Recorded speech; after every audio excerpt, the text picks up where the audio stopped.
Good evening, everyone. My name is Mike Sikowski, and I'm the Chief Budget Officer for Chicago Public Schools. Before I take your questions, I want to provide a few takeaways from tonight's negotiating session. Our objective tonight was to be transparent about the district's finances. We were able to highlight several positives, including the fact that CPS now has a school budget model that is focused on student need and is therefore setting an equitable standard for every school, no matter its size, type, or location. To meet the growing needs of our schools, CPS has also increased school funding by more than $1 billion in the past 5 years, despite an increase of only $250 million in state funding. Tonight's presentation also outlined the many ways that CPS proactively seeks out external funding to support our schools.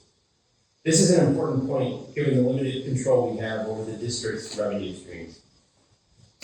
In keeping with our commitment to transparency, we were fully honest in tonight's presentation about very serious financial challenges facing our district, both now and in the years ahead.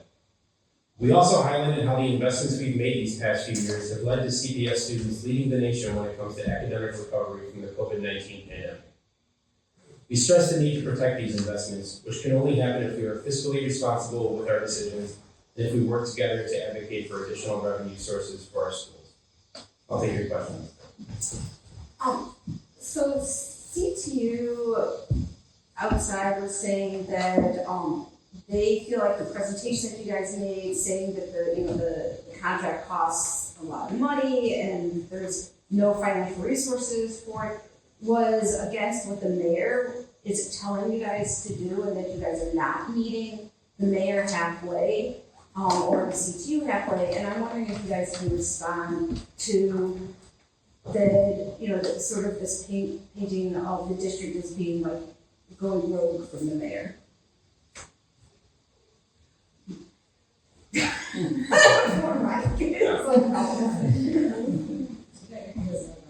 Yeah. We've been public about what our financial challenges look like, and that's been an important step for us in transparency and being able to educate the public on the financial challenges and the revenue challenges that we are facing. What we wanted to do tonight is to put the proposal in context to show the challenges that we would face going forward, if we agree to what's on the table. But the question is, how much are you collaborating with the mayor's office in what you presented and in how you're proceeding with negotiations?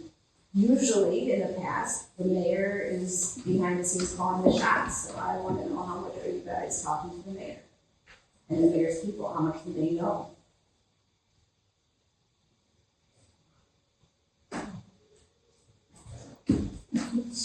We are going on negotiating with CTU on a regular basis. I just want to point out there were some things that were said.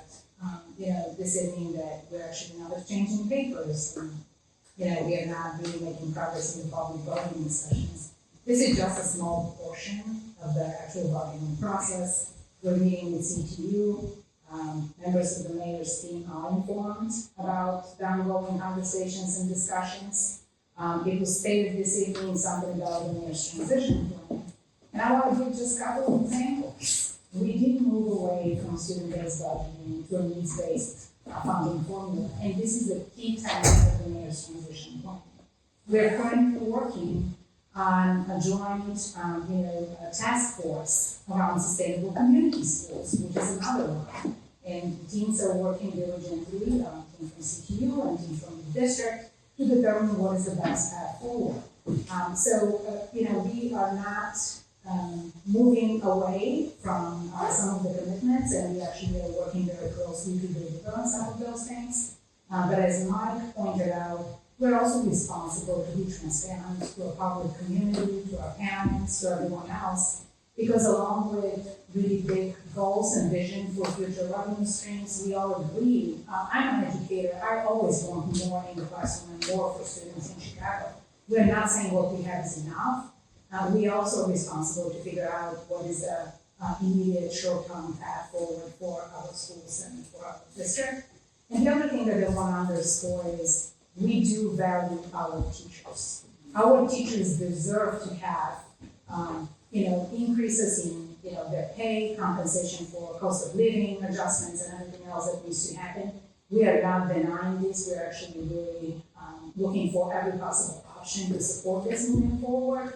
The question is really that we have a very comprehensive big proposals from CTU that add up to, very significant amounts, and we need to think about and prioritize jointly what and how investments can be made, and we need to also live within our current fiscal situation.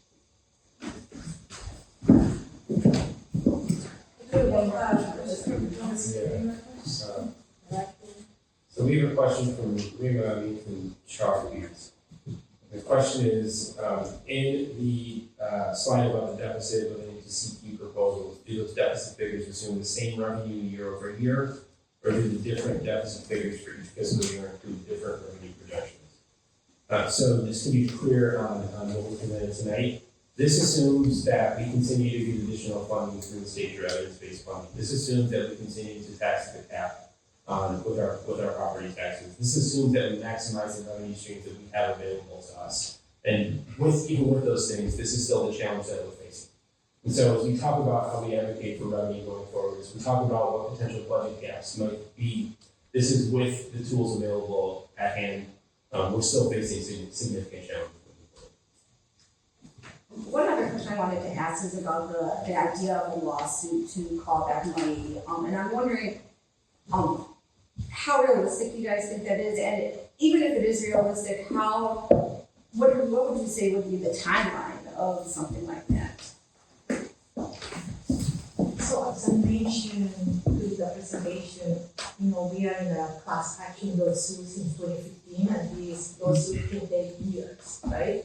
We don't have a timeline that we can say will take 2 years, 3 years, but it can take years. And as we said also, if we find any irregularities, we're open to work with our partners to make sure that we bring that the front and do what is best for CPS. Thank you. Oh, can everybody who spoke, please give your name and title and spelling on camera? Like the three of you, please. Sure. Mike Sitkowski, that's SITKOWSKI. I'm the Chief Budget Officer. Miroslava Mejia Cruz, MIROSLAVA MEJIA K